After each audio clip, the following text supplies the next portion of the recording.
Selamat siang sahabat Insta. Eh, dari IDAI Bali.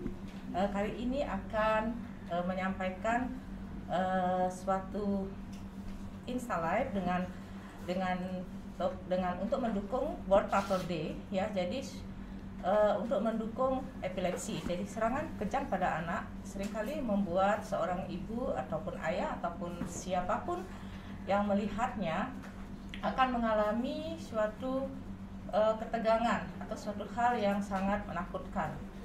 Untuk hal itu, epilepsi juga merupakan sesuatu hal yang tidak asing lagi bagi kita dan merupakan hal yang sering menimbulkan mitos.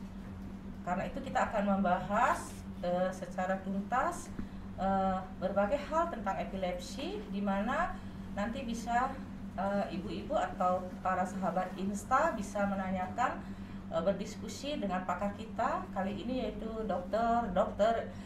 I Gusti Ngurah Suarbe, SPAK, jadi konsultan neurologi anak di Rumah Sakit Sanglah. Jadi dalam hal ini kita akan membicarakan atau mengupas tuntas mengenai epilepsi. Selamat siang Dr. Suarbe. Ya, selamat siang Dr. Dewi. Selamat Ya, siang mungkin para sahabat Insta sekalian, Bapak Ibu sekalian. Ya, mungkin kita akan memulai membahas hal yaitu mengenai epilepsi. Mungkin bisa dijelaskan oleh Dr. Suarbe apakah yang dimaksud dengan epilepsi dan apa bedanya ya dengan kejang? Ya, baik para sahabat Insta sekalian ya. Berkaitan dengan Hari Peringatan Epilepsi Sedunia ya, kita membuat acara bincang-bincang tentang epilepsi pada anak khususnya ya. Epilepsi itu merupakan salah satu masalah yang cukup besar di bidang neurologi anak ya. Diderita oleh banyak anak-anak kita di seluruh dunia ya. Epilepsi itu dalam bahasa daerahnya, salah satunya yang saya kenal adalah dipakai istilah ayan ya. Di Bali dipakai istilah ayan, di Jawa juga setahu saya ya. Mungkin di daerah lain menggunakan istilah yang berbeda. Nah, ini epilepsi ini adalah suatu keadaan di mana seorang anak, tapi bisa juga pada orang dewasa ya, mengalami suatu keadaan kejang ya. Kejang yang tidak jelas penyebabnya. Dalam bahasa kami, epilepsi itu adalah kejang tanpa provokasi yang berulang. Jadi kejang berulang dengan provokasi ya. Contohnya, seorang anak penderita epilepsi, sore-sore dia bermain di halaman, tiba-tiba kemudian dia terjatuh dan tampak kelojotan contohnya. Berlangsung beberapa menit, kemudian dia akan bangun lagi, sadar baik lagi gitu. Dan itu berulang. Nah, itu yang kita namakan epilepsi ya. Jadi kalau kita bicara tentang kejang itu ada yang jelas kita tahu penyebabnya, ada yang tidak jelas penyebabnya. Yang jelas penyebabnya contohnya kalau kejang karena demam, kita namakan kejang demam, atau dalam bahasa awamnya step ya. Masyarakat mengenal dengan istilah seperti itu. Sedangkan kalau epilepsi, kejang tanpa penyebab yang jelas, artinya kita tidak selalu bisa menemukan penyebabnya secara nyata pada epilepsi itu. Saya kira itu Dr. Dewi. Jadi apa sih bedanya kejang dan epilepsi itu, dokter? Mungkin bisa disampaikan kepada sahabat Insta. Apakah semua kejang atau setiap kejang itu bisa disebut sebagai epilepsi, atau ada hal-hal yang khusus kapan kita mengatakan atau kapan kita curiga seorang anak itu mengalami epilepsi? Jadi tidak setiap kejang itu dinamakan epilepsi ya. Yang disebut epilepsi adalah kejang yang tanpa provokasi atau tanpa penyebab yang jelas. Sedangkan kejang jika kita ketahui penyebabnya jelas, seperti tadi karena demam namanya kejang demam, karena infeksi di otak namanya meningitis atau ensefalitis, atau karena kelainan elektrolit dan lain sebagainya ya, itu bedanya. Jadi intinya adalah epilepsi itu kejang yang berulang tanpa ada penyebab yang jelas. Meskipun kalau ditelusuri nanti kita akan berusaha menemukan penyebabnya sebagai penyakit dasarnya gitu. Saya kira gitu, Dr. Dewi. Nah, ini sering kan kalau pada pasien-pasien itu datang selalu mengatakan kok anaknya disebutkan epilepsi padahal nggak pernah kejang-kejang kelojotan. Itu sering menimbulkan pertanyaan bagi orang tua pasien ya, Dokter Suharboyo, apakah memang demikian? Apakah memang selalu harus kelojotan untuk menyatakan bahwa seorang anak itu epilepsi? Nah, ini yang memang pertanyaan yang sering disampaikan kepada kami ya.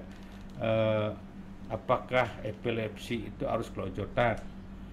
Sebenarnya tidak ya. Jadi kejang itu sebenarnya banyak macamnya ya. Ada yang namanya kejang umum, ada yang namanya kejang vokal. Kejang umum itu adalah kejang yang mengenai seluruh bagian dari tubuh si anak tersebut, baik sisi kanan, sisi kiri dengan tubuhnya gitu. Sedangkan kejang vokal itu dia jika kejangnya hanya mengenai satu sisi tubuhnya, bagian kiri saja atau kanan saja. Ya. Sedangkan kejang umum pun masih ada beberapa jenis gitu, tidak hanya kelojotan. Mungkin yang dikenal oleh masyarakat yang disebut kejang itu ya yang kelojotan itu, sehingga persepsi masyarakat terpaku pada harus kelojotan baru epilepsi gitu. Tapi sebenarnya tidak seperti itu. Kelojotan itu merupakan kejang tonik, kejang umum tonik klonik istilah kita secara medis ya. Itu merupakan salah satu bentuk kejang pada epilepsi. Memang kejang umum yang tonik klonik kelojotan itu memang banyak kasusnya.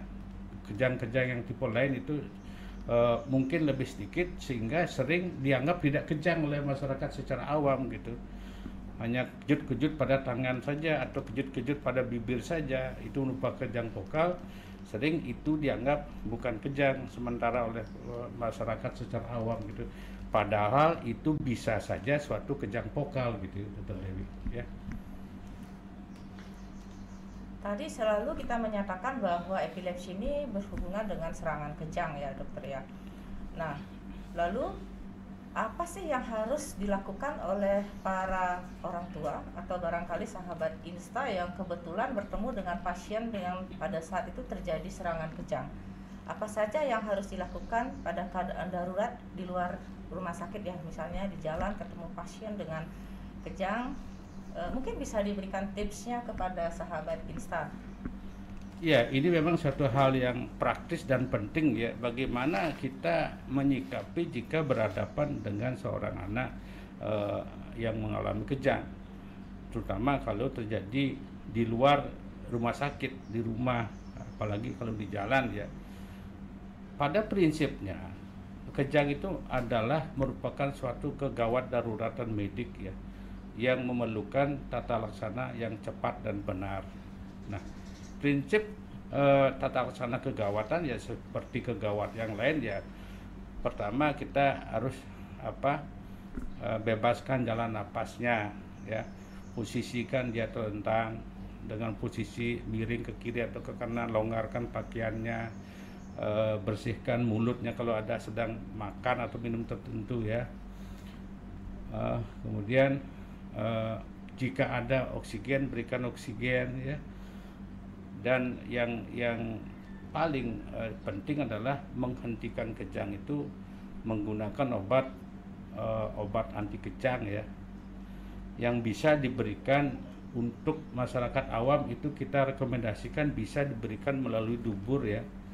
Ada obat diazepam namanya yang ada dalam kemasan suppositoria namanya, itu bisa diberikan dari dubur, dan kita rekomendasikan pemberiannya 2 kali maksimal di luar rumah sakit ya, 2 kali maksimal selang 5 menit. Diazepam rektal itu ada yang dosis 5 mili, ada yang dosis 10 mili. Jika berat badan anak itu di bawah 12 kg, berikan yang dosis 5 mg. Sedangkan yang berat badannya di atas 12 kg, berikan yang 10 mg. Nah, itu secara praktis kita bisa rekomendasikan kepada orang tua atau keluarga yang mempunyai anak dengan kejang. Jadi boleh memberikan di rumah, tapi maksimal 2 kali. Ya. Jika setelah pemberian obat diazepam 2 kali itu lewat dubur, ya kejang tidak berhenti, Anda harus secepatnya mencari pertolongan ke rumah sakit atau klinik yang terdekat. Ya. Karena kalau dengan pemberian 2 kali obat diazepam itu kejang tidak berhenti, kemungkinan besar atau kita waspadai kejang akan berlanjut yang memerlukan penanganan lebih lanjut gitu. Ya. Jadi pada prinsipnya jika berhadapan dengan pasien kejang, kita berusaha tenang dulu ya, pikirkan apa yang kita memperbuat langkah demi langkah gitu. Intinya bebaskan jalan napas, amankan pernapasannya, sirkulasi darahnya, jantungnya gitu kita amankan, baru kita kasih obat kejang atau oksigen gitu. Ya, saya kira itu tip yang sudah sering kita sampaikan kepada para orang tua yang mempunyai anak dengan riwayat kejang, terutama epilepsi ya. Saya kira itu, Dr. Dewi. Nah, apakah perlu pemeriksaan ya untuk menyatakan bahwa anak itu menderita epilepsi? Apa cukup dengan melihat kalau anaknya sudah kelojotan seperti itu atau kejang, mendapat serangan kejang, kita bisa nyatakan epilepsi? Mungkin Dr. Suwarbo bisa menjelaskan pemeriksaan apa yang seharusnya dilakukan atau dijalani bila seorang anak diduga menderita epilepsi. Nah, ini pertanyaan yang sering menjadi pertanyaan di kalangan dokter juga ya.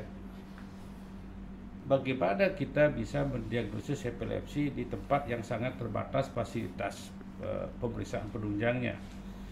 Ya, melalui forum ini mungkin saya menyampaikan kepada semua sahabat, para sejawat juga barangkali ya, bahwa epilepsi itu penegakan diagnosisnya bisa berjenjang ya. Tergantung kita ada di posisi dengan fasilitas apa gitu. Yang paling jelek lah kita berada di fasilitas yang sangat terbatas. Di fasilitas yang sangat terbatas sekalipun kita dokter bisa menegakkan penyakit itu epilepsi atau bukan, ya. Karena pada dasarnya epilepsi itu adalah diagnosis klinis ya. Jadi dengan melihat dan memeriksa secara fisik saja tanpa pemeriksaan penunjang yang canggih-canggih, sebagian besar epilepsi kita bisa tegakkan dengan benar. Ya. Yang paling penting sebenarnya bahwa kita harus yakin bahwa kejadian yang kita saksikan, kejadian yang kita lihat itu adalah benar-benar kejang. Karena ada beberapa penyakit yang menyerupai gerakan kejang ya. Kalau kita yakin itu kejang dan berulang, nah itu kita sudah bisa menegakkan diagnosis dan memulai pengobatan. Tetapi jika kita ragu, kami di kalangan medis jika ragu apakah itu benar kejang atau bukan, lebih baik ditunggu saja dulu sampai kita punya data-data yang cukup untuk meyakinkan diri kita bahwa itu kejang atau bukan. Ditunggu dulu, diobservasi, barangkali berulang, nanti kita lihat rekamannya atau langsung kita bisa melihat pasiennya. Karena masalahnya adalah pasien epilepsi yang kejang itu lebih sering kita mendapatkan ceritanya, bukan langsung melihat pasiennya gitu Dewi ya. Sehingga kita memerlukan mungkin data-data tambah untuk meyakinkan. Contohnya kalau belum yakin kita tunggu aja, sebelum nanti jika berulang direkam dengan video. Sekarang fasilitas rekaman video kan banyak melalui HP, jadi kita lihat gitu ya, sampai kita yakin. Artinya pada prinsipnya kalau belum yakin kita bahwa itu kejang, kita tunda saja mendiagnosis dan menterapi kejang, karena risikonya kalau kita salah diagnosis itu kita sama dengan halnya kita menghukum orang itu minum obat 2-3 tahun gitu ya. Nah, di tempat yang lebih lengkap fasilitasnya baru kita bisa melakukan pemeriksaan penunjang istilahnya ya, untuk memastikan, meyakinkan itu diperlukan ada EEG ya untuk melakukan tipe epilepsinya, sindrom epilepsi tertentu ya. Kemudian ada pemeriksaan CT scan atau MRI kepala untuk mencari penyebab yang mendasari gitu. Jadi intinya saya ingin sampaikan bahwa epilepsi itu bisa ditegakkan diagnosisnya oleh dokter dimanapun berada, tidak selalu memerlukan penunjang yang canggih, asal bisa mengidentifikasi bahwa kejadian itu memang benar kejang, kemudian berulang, meskipun tidak berulang tapi risiko berulangnya tinggi. Nah, itu kita sudah diberikan kewenangan untuk menegakkan diagnosis epilepsi dan memulai terapi. Sekarang itu secara ringkas yang bisa saya sampaikan ya. Ya, mungkin sudah banyak dijelaskan oleh Dr. Suwardo bagaimana mendiagnosis atau menegakkan suatu penyakit bahwa itu memang benar epilepsi. Tapi satu pesan yang paling penting untuk orang tua yang memiliki anak yang diduga epilepsi adalah melakukan rekaman video saat serangan. Mungkin itu sulit ya, karena kadang-kadang baru pertama kali kejadian itu akan membuat orang tua kaget dan panik tidak sempat panik ya, jadi tidak sempat untuk melakukan rekaman. Nah, untuk hal itu kalau bisa membawa hasil rekaman itu ke dokter mungkin akan lebih mudah untuk menegakkan diagnosis. Ya, sangat membantu bagi dokter untuk memastikan itu epilepsi itu tidak ya. Mungkin ada pertanyaan dari para sahabat Insta ya. Ini ada pertanyaan, bagaimana cara membedakan kejang atau hanya gerakan involunter atau yang tidak disadari? Mungkin ini ditanyakan oleh orang yang mungkin terlibat dengan medis juga ya. Kira-kira ini pertanyaannya dari sahabat-sahabat yang bergerak di medis ya. Bagaimana membedakan bahwa itu suatu kejang atau gerakan involunter? Mungkin Dr. Suwardo bisa memberikan penjelasan yang rinci ya tentang hal itu. Nah, ini memang masalah juga bagi kita juga ya, tidak selalu mudah, memang tidak selalu mudah menentukan itu kejang atau bukan. Sehingga kita punya clue ya, beberapa pedoman yang bisa dipakai untuk menentukan itu kejang atau bukan kejang. Bukan kejang itu bisa salah satunya adalah gerakan involunter. Nah, ada beberapa perbedaannya adalah yang pertama yang gampang kita amati ya. Kalau kejang, terutama kalau kejang umum ya, hampir selalu disertai dengan adanya gerakan abnormal bola mata. Ya. Sedangkan kalau gerakan involunter itu bola matanya masih normal aja ya. Kemudian kejang itu tidak bisa diprovokasi dia. Artinya kalau orang mengalami gerakan involunter, kalau dia dalam keadaan stres, tegang itu dia muncul biasanya. Sedangkan kejang itu tidak selalu muncul dengan kondisi-kondisi yang dapat diprovokasi. Ya, kemudian kalau kejang berlangsung agak lama, dia bisa menimbulkan anak itu kelihatan biru ya, pucat biru. Sedangkan gerakan involunter itu akan berlangsung terus, dia tidak akan menimbulkan keadaan sampai biru atau cyanosis istilah kita ya. Gerakan involunter itu salah satunya bisa kita kenali, gerakan involunter itu akan selalu muncul atau sering muncul pada keadaan anak itu sadar. Sedangkan kalau tidur pasti hilang dia. Itu salah satu tanda gerak involunter. Dan ada beberapa lagi yang kita bisa pakai, tapi yang penting itu beberapa tadi. Tapi yang bisa memastikan adalah, nah ini diperlukan pemeriksaan penunjang. Pemeriksaan penunjang itulah yang kita namakan elektroensefalografi, EEG istilah lazimnya ya. Dengan rekaman aktivitas listrik otak itu pada EEG, kita akan bisa menemukan adanya gelombang-gelombang kejang jika pasien itu kejang. Sedangkan pada gerakan involunter dia tidak akan menimbulkan munculnya gelombang-gelombang kejang pada gambaran EEG. Ya. Nah, disitulah EEG itu diperlukan, tetapi masalahnya adalah EEG itu tidak ada di setiap tempat. Di rumah sakit yang agak besar ada pada umumnya sekarang, tapi di daerah-daerah masih banyak yang belum. Sehingga sekali lagi saya bilang, tanpa EEG pun, tanpa CT scan pun kita bisa mendiagnosis dan mengobati epilepsi. Asal kita yakin bahwa kejadian yang kita temukan itu adalah kejang. Jika belum yakin bahwa itu kejang, tunggu saja dulu sampai kita dapat mengumpulkan bukti-bukti yang lebih bisa meyakinkan kita bahwa itu kejang atau bukan, baru kita lakukan penegakan diagnosis. Sekira itu ya, Dr. Dewi ya. Terima kasih Dr. Suwardo menjelaskan mengenai bagaimana membedakan kejang dengan bukan kejang ya tadi ya. Kemudian ini ada pertanyaan dari sahabat Insta mengenai epilepsi. Bisa sembuh nggak ya? Karena sering juga ada mitos kalau epilepsi itu penyakit kutukan dan sebagainya. Ini bisa sembuh nggak, dokter? Ya, ini momen yang baik untuk saya bersama Dr. Dewi juga ya menyampaikan atau ingin meluruskan persepsi-persepsi yang mungkin kurang tepat yang masih berkembang di masyarakat. Salah satunya adalah stigma buruk tentang anak yang menderita epilepsi dikucilkan oleh karena dianggap penyakit kutukan, penyakit keturunan yang tidak bisa disembuhkan.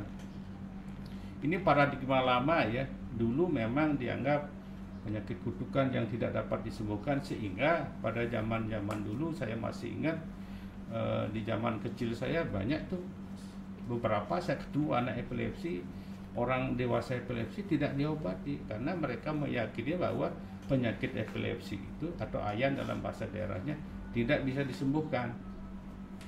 Nah, sedangkan sebenarnya adalah epilepsi itu adalah penyakit medis biasa ya. Tidak terkait sejauh yang kami pelajari, epilepsi itu tidak terkait dengan kutukan ya. Terkait dengan keturunan ya, tetapi tidak semua epilepsi itu berbasis genetik. Tidak semua epilepsi itu harus ada keturunan gitu ya. Sebagian kecil bahkan hanya 25-30% memang kita temukan seorang anak epilepsi itu atau orang-orang epilepsi itu memang di dalam keluarganya ada yang menderita epilepsi ya. Nah, terkait dengan bisa tidak disembuhkan, nah ini saya harus menyampaikan dengan bisa meyakinkan bahwa masyarakat semua, sahabat semua, bahwa epilepsi itu sebagian besar bisa disembuhkan. Sebagian besar ya.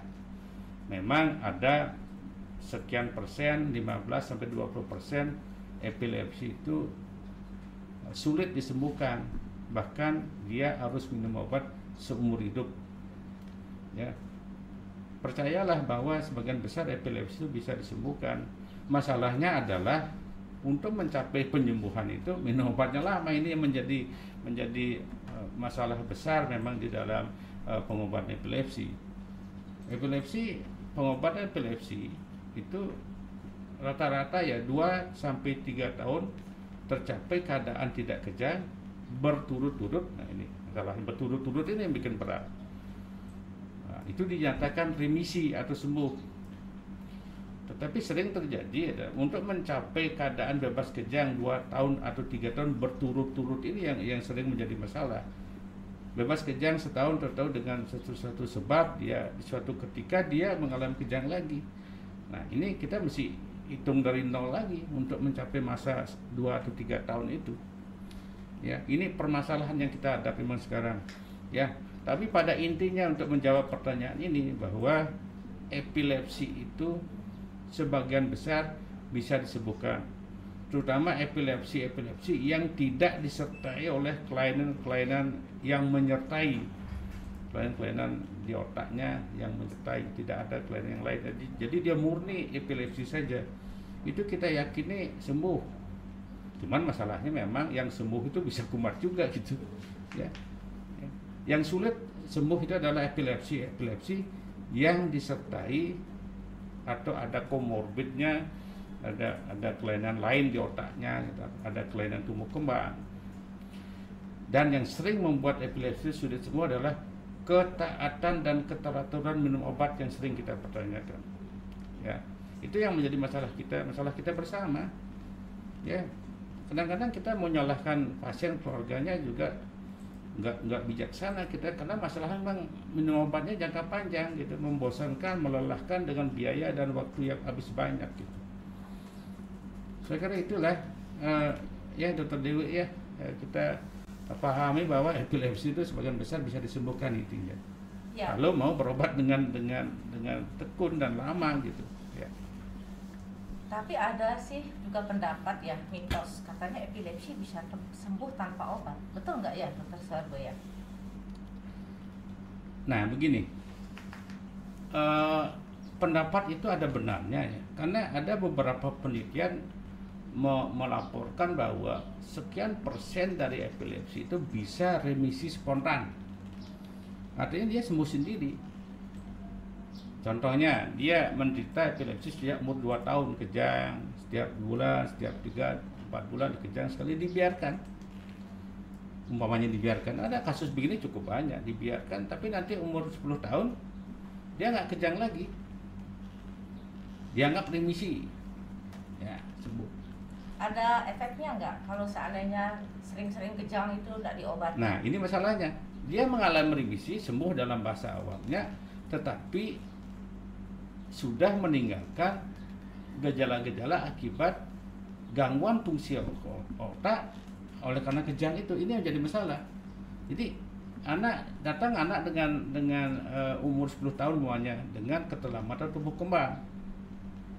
Kita telusuri ternyata ada riwayat dia sering kejang dulu tanpa demam gitu, sering kejang, tapi sudah 3-4 tahun dia sudah nggak kejang. Kita anggap remisi gitu.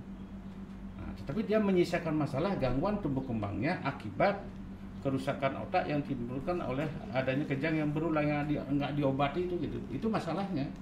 Epilepsinya sembuh, tapi dia meninggalkan masalah yang lain yang mungkin lebih berat.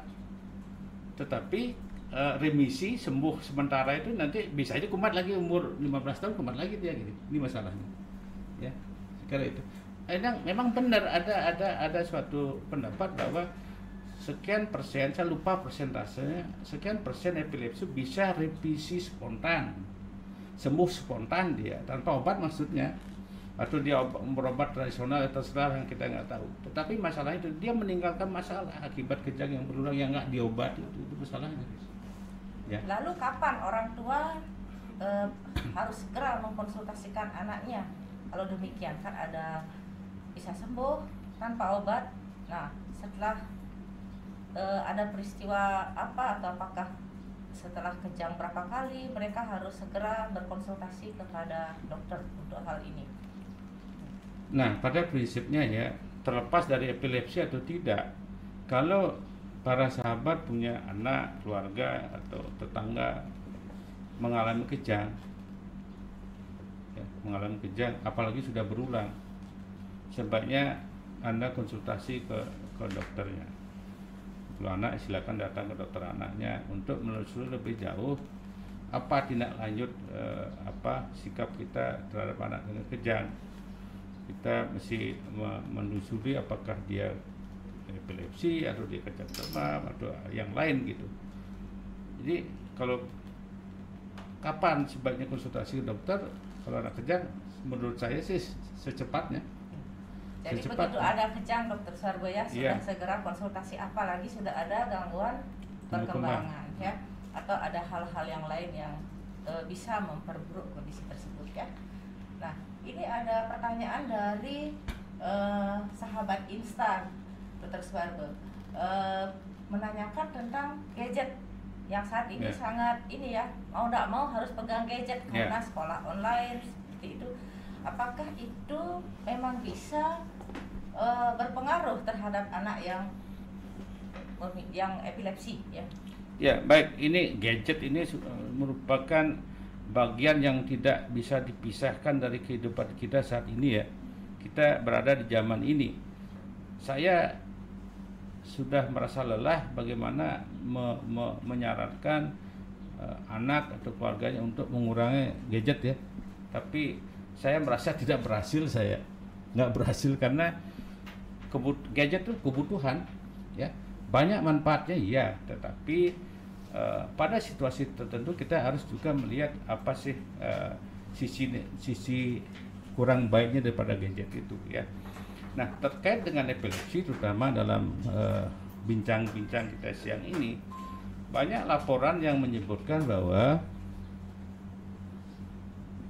gadget dalam arti dia efek gelombang elektromagnetik yang memberikan paparan ke kita, anak-anak kita, itu berpengaruh terhadap kejang. Artinya paparan gadget itu, dalam hal ini ada gelombang elektromagnetik, itu bisa menjadi faktor yang memprovokasi kumatnya kejang pada epilepsi ya.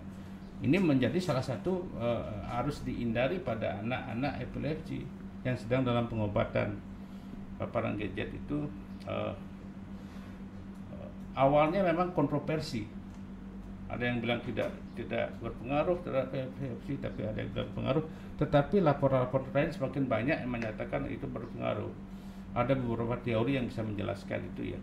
Tapi intinya pesan saya kepada para sahabat sekalian, terkait epilepsi ini sebaiknya paparan gadget ya, gadget itu bisa HP, bisa laptop, termasuk TV juga, dikurangi. Kita tidak pernah berani melarang jangan menggunakan gadget, tetapi dikurangi sepenuhnya. Ada istilahnya screen time per hari itu anak di bawah 5 tahun ya, 2 jam per hari gitu, dibatasi. Tetapi memang tidak gampang, apalagi di era online begini, belajar online, kuliah online. Bagaimana kita melarang ya? Kalau kita larang salah juga, nanti orang nggak bisa belajar ya. Jadi kesimpulannya, gadget sebaiknya dikurangi paparannya terhadap anak-anak yang menderita epilepsi, terutama terhadap anak-anak yang sehat juga mestinya itu ada batasan sebenarnya ya, Dr. Dewi ya. Terima kasih ya. Apalagi terbukti setiap main HP kumatnya ya. Jadi lebih sering. Apalagi main ya, HP begadang, main HP sampai pagi, TikTok-kan lah, YouTube segala macam tuh, akhirnya sering memicu untuk terjadinya serangan kejang. Kemudian ada juga yang bertanya nih, penderita epilepsi kan harus minum obat cukup lama ya, mungkin 2-3 tahun ya. Nah, kemudian apakah ada dampak terhadap tumbuh kembang akibat minum obat yang lama tersebut? Atau mungkin tumbuh kembangnya lebih sering terganggu oleh karena epilepsi itu sendiri ya? Mungkin ya, bisa dijelaskan. Jadi secara umum kita memandang obat itu mesti dari dua sisi ya. Obat apapun dia itu pasti mempunyai manfaat dan juga ada efek samping yang tidak diinginkan ya, termasuk obat-obat anti epilepsi ya, apalagi diminum lama ya.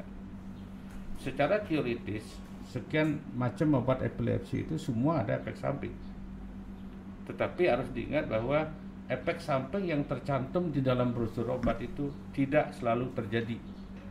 Kenapa saya ngomong seperti ini? Supaya para sahabat sekalian tidak ketakutan berlebihan melihat efek samping obat yang tertulis di dalam brosur obat. Kalau kita takut sama efek samping yang belum tentu terjadi itu, apakah kita tidak takut sama kejang yang berulang terus pada anak kita epilepsi? Perbandingan seperti itu ya. Sehingga kita dengan risiko untuk terjadi efek samping kita ambil pada anak yang epilepsi yang memang seyogianya minum obat gitu.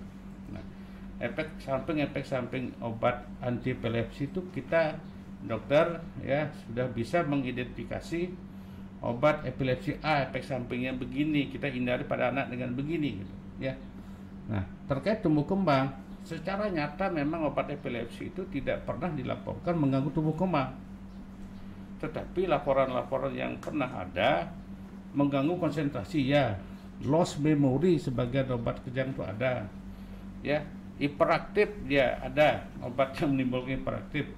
Gangguan fungsi hati bisa, tetapi tidak jarang yang berat sejauh yang saya tahu.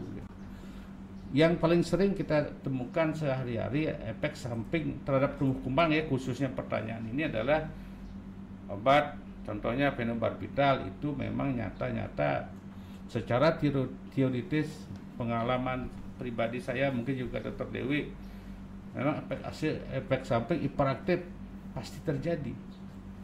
Kemudian gangguan konsentrasi pasti terjadi. Nah, itu membuat anak itu sudah nakal, nggak mau belajar gitu. Nah, itu yang nyata kita lihat sehari-hari ya.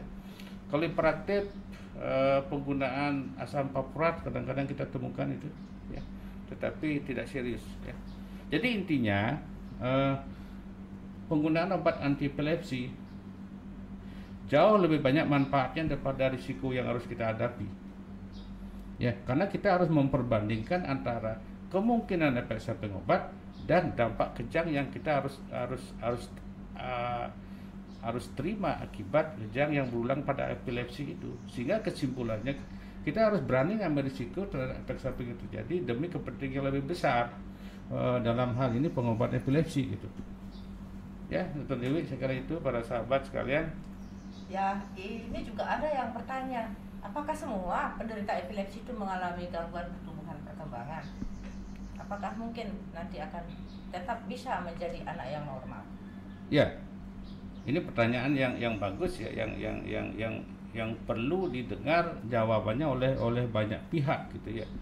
Karena banyak para keluarga yang anaknya epilepsi itu pesimis menghadapi anaknya.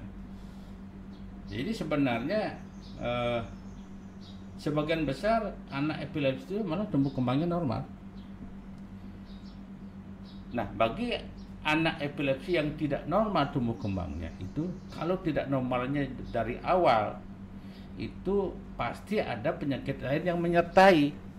Epilepsi merupakan salah satu penyakit saja yang ada di dalam anak itu. Contohnya, anak CP ya, cerebral palsy atau lumpuh otak itu 70% disertai juga epilepsi. Dia datang dengan epilepsi tapi juga sebenarnya sudah membawa penyakit dasarnya CP yang memang itu gangguan tumbuh kembang yang berat ya. Anak epilepsi dengan hidrosefalus, anak epilepsi memang dengan disabilitas intelektual, anak epilepsi dengan riwayat ada infeksi otak pada masa kecilnya, encephalitis atau meningitis, datang dengan epilepsi. Epilepsi merupakan komplikasi jangka panjang daripada penyakit infeksi yang mendahului itu sebenarnya. Ya. Jadi tidak semua anak epilepsi itu mengalami gangguan tumbuh kembang. Ya. Gangguan tumbuh kembang itu justru merupakan bagian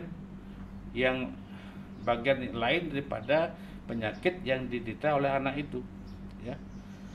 Nah, yang menjadi masalah yang harus juga dipahami oleh kita semua adalah epilepsi yang tidak diobati memang akan mengganggu tumbuh kembang. Akibat kejang yang berulang yang tidak diobati itu pasti akan mengganggu fungsi otak yang secara kasat mata kita kenal sebagai gangguan tumbuh kembang gitu. Umur 7 bulan harusnya anak itu bisa duduk, dia belum. 1 tahun orang bisa jalan, dia belum. Nah, itu kan gangguan tumbuh kembang. Itu bisa akibat efek kejang yang berulang. Karena pada dasarnya secara sederhana saya bilang kejang itu merupakan listrik konslet di otaknya. Kita ibaratkan listrik di rumah kita, lampu konslet, awal-awalnya mungkin nggak apa-apa kalau dibiarkan, tetapi kalau terus-menerus konslet itu bisa merembet sampai yang paling buruk itu terbakar juga, bisa gedung gitu. Nah, otak juga begitu, awal-awalnya kejang sedikit-sedikit dia akan merembet terus ya, dan akan semuanya juga sisi-sisi otak itu bisa mengalami gangguan. Nah, itu yang berdampak pada gangguan tumbuh kembang gitu sebenarnya. Ya. Jadi intinya jika epilepsi diobati dengan baik dan benar, gangguan tumbuh kembang akibat epilepsinya kita bisa hindari. Tetapi gangguan tumbuh kembang karena memang ada penyakit lain yang menyebabkan tumbuh kembang, itu masalah yang berbeda gitu ya. Saya kira gitu, Dr. Dewi. Makasih. Iya, saya kira sudah cukup jelas ya penjelasan dari Dr. Suwargo. Kemudian ada lagi ini yang bertanya, ada kasus ya seorang anak usia 5 tahun 1 bulan kejangnya sih kurang dari 10 menit, tetapi sifatnya kelojotan tadi klonik ya, dan kemudian ada demam. Apakah ini bisa merupakan epilepsi? Nah, sekarang ini mesti masalah begini mesti kita telusuri lebih jauh. Ini bahasanya kejang dulu kemudian terjadi demam gitu kan.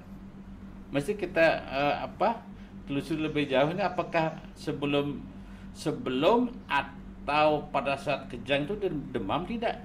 Ini kalau dari chatnya ya menanyakan bahwa pada saat itu kejang kurang dari 10 menit dan bersifat tonik klonik dan demam. Tapi usianya 5 tahun 1 bulan. Nah, kalau sudah di atas 5 tahun. Kalau umpamanya emang terbukti anak ini umur 5 tahun 1 bulan kejang selama kurang dari 10 menit tonik klonik ya. Nah, untuk menentukan ini epilepsi atau bukan mesti kita lihat demamnya itu di atas 38 derajat Celcius enggak? Ya. Kalau di atas 38 derajat Celcius dan tidak ada riwayat kejang tanpa demam sebelumnya, nah ini mungkin dia kejang demam kan, ya, step dalam bahasa awam. Tetapi jika saat kejang itu suhunya dia demam tetapi tidak mencapai 38 derajat Celcius, di bawah 38 derajat Celcius, apalagi pernah ada riwayat kejang tanpa demam sebelumnya atau kejang pada saat suhu sumber gitu ya, kemungkinan besar epilepsi ya. Jadi ini memerlukan memang penelusuran lebih jauh. Untuk jawaban ini saya tidak bisa pastikan karena datanya tidak lengkap ya, tetapi kemungkinannya seperti yang saya sampaikan tadi, mesti dilihat saat kejang itu suhunya berapa. Demam, ya demam sih demam, suhunya berapa, riwayat sebelumnya bagaimana, tumbuh kembangnya gimana gitu. Ya, jadi mesti dipastikan ya, mesti suhu dipastikan. berapa, apakah 38 derajat atau hanya sumber-sumber mungkin Ya. 37,2. Ya, jadi tingginya suhu menentukan apakah ini mengarah ke epilepsi atau hanya kejang demam atau Ya. step biasa seperti itu ya, mungkin kalau bisa di garis bawahi atau ditegaskan ya. Betul. Ya, benar Dr. Dewi ya. Kemudian pertanyaan yang lain, ini seringkali ditanyakan saya rasa oleh orang tua. Apakah makanan atau minuman yang harus dihindari pada anak epilepsi? Apakah perlu seperti itu atau bagaimana ini? Nah, ini juga sering kita menerima pertanyaan seperti ini ya. Nah, jawaban saya mungkin bisa berbeda dengan jawaban dokter lain ya. Sejauh yang saya tahu, nah ini saya garis bawahi jawaban saya. Sejauh yang saya tahu, tidak ada pantangan makan dan minum secara umum pada epilepsi. Ya. Tidak ada, saya belum pernah menerima laporan makanan A bisa menyebabkan kamu epilepsi, makan B, atau minuman C menyebabkan epilepsi. Tidak ada. Secara langsung tidak terkait itu. Tetapi masalahnya yang sering terjadi adalah dikaitkan dengan anak-anak itu suka makan camilan yang diduga dalam tanda petik suka membuat radang tenggorokan gitu ya.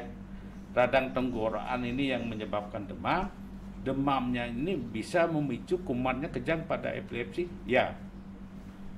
Jadi sekali lagi saya bilang, makanan dan minuman sejauh yang saya tahu tidak ada pantangan pada anak epilepsi.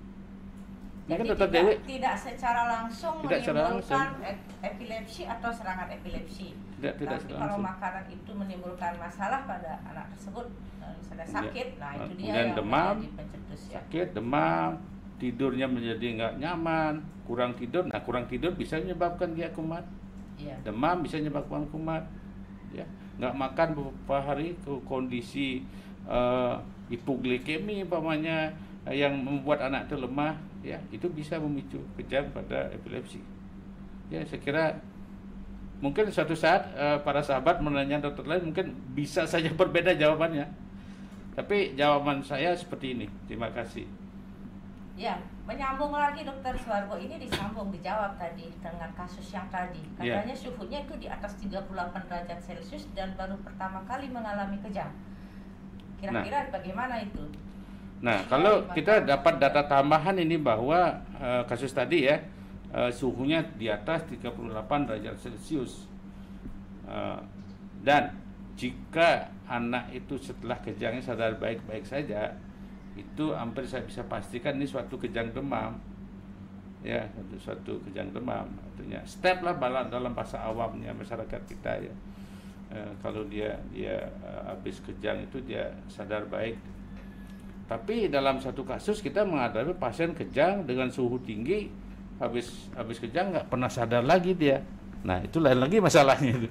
Bisa jadi kalau seperti itu dia suatu tanda-tanda infeksi di dalam otaknya yang perlu kita telusuri lebih jauh gitu. Tapi untuk ya kasus yang ini kejang kurang dari 10 menit, suhunya di atas 38, tumbuh kembang anak baik-baik saja, setelah kejang dia baik-baik saja, sangat mungkin ini adalah suatu kejang demam biasa ya, sahabat sekalian. Ya, jadi mesti diobservasi atau ditunggu dulu apakah ada hal-hal yang lain atau serangan lain setelah itu ya, Dokter Suharbo ya. Karena dia baru sekali kejangnya, jadi jangan buru-buru menyebut atau memberikan stigma istilahnya anak itu mengalami epilepsi. Ya, jangan buru-buru. Kasihan nanti. Hati-hati. Ya. Kasihan belum apa-apa sudah dibilang epilepsi, paniklah orang tuanya sampai kesana kemari bingung dengan kondisi di mana anaknya dinyatakan epilepsi. Jadi hati-hati ya, berarti untuk menyebutkan bahwa seorang anak itu epilepsi ya, Dokter Suharbo ya. Saya sedikit menyambung Dokter Dewi jawaban saya tadi, apakah setiap epilepsi harus diobati? Sering ini menjadi pertanyaan. Begini, sebagian besar memang epilepsi itu sebaiknya diobati. Saya tidak bisa bilang harus diobati. Kita rekomendasikan atau sarankan diobati. Tetapi ada jenis-jenis epilepsi tertentu yang dipertimbangkan untuk tidak diobati. Nah, yang cukup banyak kita temukan adalah anak epilepsi, tetapi jarak antara kejang satu dan kejang berikutnya itu lama, itu dipertimbangkan mungkin tidak diobati secara rutin minum obat setiap hari ya. Nah, ada suatu konsensus yang tidak tertulis ini, konsensus di dalam perkumpulan dokter neurologi anak Indonesia. Jika anak epilepsi jarak kejangnya yang satu dengan kejang yang berikutnya itu 6 bulan atau lebih, itu boleh Anda pertimbangkan tidak diobati dengan obat epilepsi yang rutin. Tetapi sepakatnya dengan orang tuanya bahwa jika kejang dikasih obat kejang yang dari dubur itu ya. Kenapa demikian? Oleh karena anak epilepsi yang mengalami kejangnya jarang-jarang itu, makanya 6 bulan sekali atau bahkan setahun sekali dia kejang.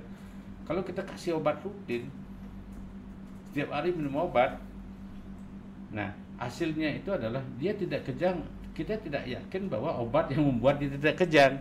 Bisa saja memang dia tidak kejang gitu. Sedangkan di sisi lain kita berhadapan dengan efek samping obat yang memang tetap harus kita waspadai, ya. Jadi, tapi keputusan seperti ini harus memang dibicarakan baik-baik dengan pihak keluarga ya.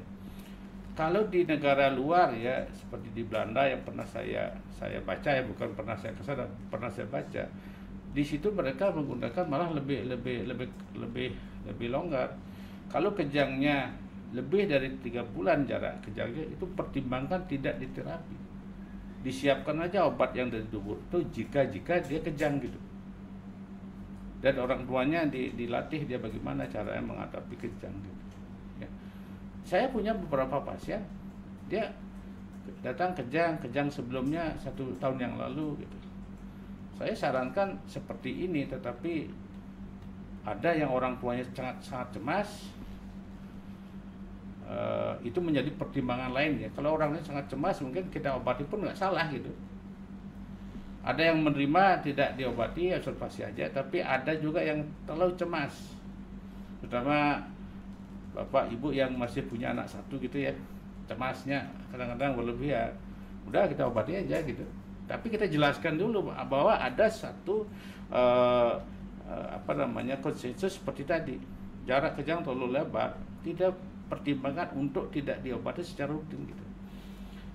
Itu sedikit tambahan saya, mumpung saya ingat Dr. Dewi. Terima kasih.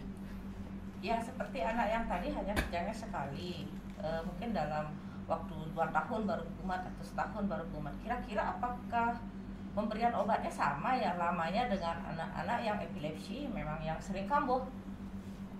Mungkin itu bisa dijelaskan mungkin ya, apakah hanya sebentar memberikan obatnya atau juga sama lamanya kalau memilih untuk memberikan obat orang tuanya? Nah ini pertimbangan lamanya pemberian obat anti epilepsi, sejauh yang saya tahu sampai saat ini, sejauh yang saya jalani sampai saat ini, tidak melihat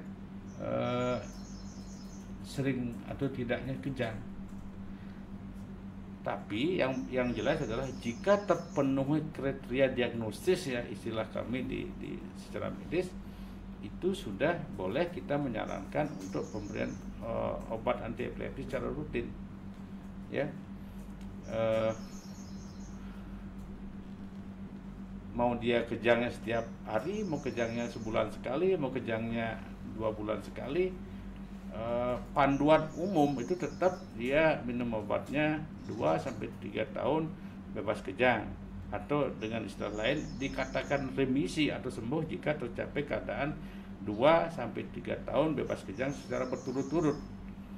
Beda 2 dan 3 tahun itu tergantung jenis epilepsinya gitu ya. Tapi kalau secara frekuensi kejang itu tidak kita bedakan mau minum obat berapa tahun gitu. Tetapi ada juga yang perlu dipahami bahwa saya sering ngomong sama pasien, boleh nggak minum obat setahun saja, boleh nggak minum obat 6 bulan saja. Sambil bergurau saya sering bilang, ya boleh-boleh aja, tidak diobati juga boleh, saya bilang gitu kan. Tetapi masing-masing punya risiko. Kalau diobati penuh 2-3 tahun bebas kejang dengan EEG normal, itu lagi satu syaratnya, kemungkinan kumat ini secara umum nih 15-30%. Jika diobati cuma 1 tahun bebas kejang, kemungkinan kumat itu 50-60%. Jika 6 bulan, kemungkinan kumatnya 70%, 80%. Nah, seperti itu yang harus kita juga sampaikan kepada masyarakat, supaya apapun keputusan yang diambil oleh pihak orang tua mau berobat berapa lama, oleh karena beberapa alasan, dia harus kita kasih tahu konsekuensinya masing-masing gitu, supaya terus terang kalau saya pribadi, supaya jangan sampai saya sebagai dokter memaksakan harus berobat sekian tahun, tapi rekomendasi yang ada ini 2-3 tahun tergantung jenis epilepsinya kan, itu patokan umum. Tetapi dalam pelaksanaan sehari-hari bisa saja kita mau setahun dicoba aja, mudah-mudahan nggak kumat lagi. Tetapi secara umum itu tadi, kalau setahun sekian persen kemungkinan kumatnya, kalau kumat lagi ulang lagi 0 gitu loh, nggak pernah selesai nanti dia. Nah ini yang mari kita sama-sama pertimbangkan matang-matang untuk mencapai suatu decision untuk anak-anak kita gitu. Tentu keputusan itu tidak bisa datang dari dokter saja secara sepihak, nggak bisa. Harus ada kesepakatan dengan pihak orang tua, sekira begitu, Dr. Dewi. Terima kasih. Ya. Mungkin ada yang terlewatkan ya untuk disampaikan kepada orang tua yang mau minum obat tadi 1 tahun 2 tahun. Satu hal yang paling penting, jangan stop obat epilepsinya secara mendadak, betul kan ya dokter? Nah itu ya betul sekali, karena tadi mungkin, ya. Kalau dia stop obat kejang ya, apapun namanya kejang itu, apapun obat kejang itu selalu dia ada aturannya memulai dan mengakhiri ya. Memulai kita harus mulai dosis kecil, kemudian naikkan secara bertahap, kemudian mengakhiri juga kita turunkan secara bertahap gitu. Sama dengan sering saya bilang sama pasien, menghentikan obat epilepsi itu sama dengan pesawat mau landing gitu. Dia pasti turun bertahap gitu kan, dari ketinggian gitu. Kalau pesawat langsung nerjun itu ya bisa-bisa aja, tapi hancur di bawah kan. Ya. Jadi memulai dan mengakhiri ada aturannya obat. Semua obat kejang atau obat epilepsi. Jangan coba-coba ya. Saya bukan mengancam. Jangan coba-coba menghentikan tiba-tiba obat itu diputus tiba-tiba. Dan banyak kejadian datang kejang hebat dia. Kenapa kejang hebat? Dok, anak saya sudah nggak minum obat 3 minggu gitu, karena alasannya ini itu. Ya sudah, kita apapun alasannya kita dengar aja kan. Tapi yang jelas apapun alasan itu akibatnya sama. Kejang hebat, masuk rumah sakit, terjadi status epileptikus namanya. Nah itu, kita sekali-sekali ketemu kasus begitu, bukan sekali-sekali, cukup banyak. Apalagi di era sekarang ini ya, dengan kondisi begini banyak pasien putus obat karena alas tertentu atau memang ingin dihentikan sendiri gitu ya, banyak penyebabnya ya. Tapi apapun alasannya menghentikan obat tiba-tiba pada epilepsi, kita sarankan kalau bisa dihindari ya. Sekarang itu Dr. Dewi, mungkin Dr. Dewi silakan tambahkan ya, mungkin ada yang terlupakan dari saya. Ya mungkin pada masa pandemi ini banyak yang putus obat ya, karena takut ke dokter, ke rumah sakit, atau malah tidak ada uang untuk membeli obat, atau banyak masalah ya setelah ada pandemi COVID ini ya, Dr. Suwardi. Oke, kita lanjut karena ada pertanyaan lagi mengenai mungkin sebelum menjawab pertanyaan dari sahabat Insta ini, apakah anak yang mengalami epilepsi boleh belajar mengendarai kendaraan atau mengendarai kendaraan? Jadi boleh nggak menyetir, membawa sepeda motor anak yang mengalami atau terdiagnosis epilepsi? Kemudian mungkin perlu ditambahkan sedikit ya, Dr. Suwarboya, apa yang harus dihindari jika anak menderita atau sakit epilepsi? Selain pertanyaan itu. Nah, terhadap anak epilepsi apakah boleh mengendarai kendaraan bermotor? Begini, mesti ini ada perlakuan khusus ya. Persyarat secara umum orang boleh mengendarai kendaraan motor pasti harus punya surat izin mengemudi kan, ya. Nah, bagaimana kalau seorang anak epilepsi atau orang epilepsi datang ke Polres ya, cari SIM. Kalau dia tidak jujur, nah ini anak epilepsi nih datang cari SIM. Kalau dia tidak jujur, dapat dia SIM kan? Polisi tidak akan tahu kalau dia anak epilepsi itu bukan. Kalau si pasien atau keluarganya, mohon maaf saya bilang, kalau tidak jujur, tapi risiko akan ditanggung sendiri. Karena orang epilepsi, terutama epilepsi yang tidak terkontrol, sebaiknya jangan mengendarai kendaraan bermotor atau jangan menjalankan mesin yang kira-kira bisa membahayakan. Bahkan berenang pun kita larang tuh. Berenang lepas di dalam kolam renang dia kumat, siapa yang menolong? Tenggelam. Ada kejadian meninggal. Jadi sebaiknya anak epilepsi ini berobat dulu sampai epilepsi terkontrol. Cari SIM dengan rekomendasi khusus dari dokter yang merawat, dia bisa dikeluarkan untuk bisa mendapatkan SIM. Tapi tetap dengan pengawasan gitu. Saya nggak bisa bilang kalau anak epilepsi itu nggak boleh mengendarai kendaraan bermotor, nggak bisa. Tapi dengan syarat tertentu. Tapi yang jelas adalah jika epilepsi belum terkontrol, artinya sekali-sekali masih kejang, dia sebaiknya jangan dulu mengendarai kendaraan bermotor, karena kalau itu dilakukan sangat membahayakan dirinya sendiri dan juga orang lain. Lepas dia mengendarai motor atau mobil kumat ya, lepas kendali setir ya, apa yang terjadi kita udah bisa bayangkan. Ya, tidak hanya membahayakan dirinya sendiri, tetapi orang bisa lain. membahayakan orang lain. Kalau dia bawa mobil tiba-tiba kumat epilepsi nyelonong ke kerumunan orang, berapa orang yang jadi korban ketabrak mobilnya gitu. Mungkin dia selamat, dia dalam mobil misalnya, ya kan? Ya, tapi orang lain akan sangat berbahaya. Sehingga jawaban terhadap pertanyaan ini sebaiknya epilepsi diobat dulu, sudah terkontrol, minta rekomendasi dokter yang merawat, cari SIM. Ya, SIM itu yang mengizinkan Anda mengemudi itu tidak sebenarnya, bukan dokternya.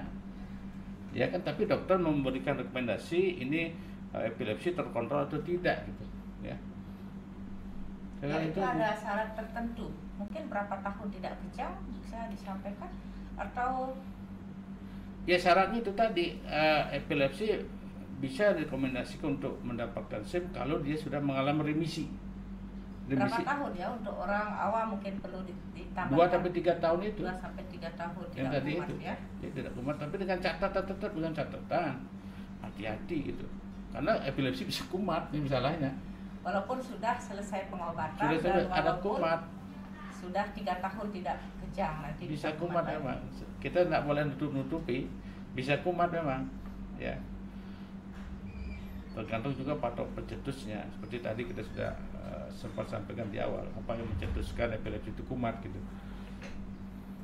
Ya, baiklah, sudah hampir atau sudah 1 jam ya berlalu ya bincang-bincang kita tentang epilepsi, dan belum ada pertanyaan lagi dari sahabat Insta ya. Mungkin untuk sebagai pesan terakhir buat para sahabat Insta tentang epilepsi ini, silakan Dr. Suwargo. Ya baik, terima kasih Dr. Dewi. Selamat siang para sahabat Insta sekalian dimanapun berada yang sempat mengikuti acara ini ya. Kami sangat senang bisa hadir menyapa para sahabat dalam media ini ya. Momen ini kita gunakan ya, Ikatan Dokter Enak Cabang Bali beserta Departemen Ilmu Kesehatan Anak Rumah Sakit Sanglah terkait dengan Hari Epilepsi Sedunia ya, tanggal 26 Maret kemarin.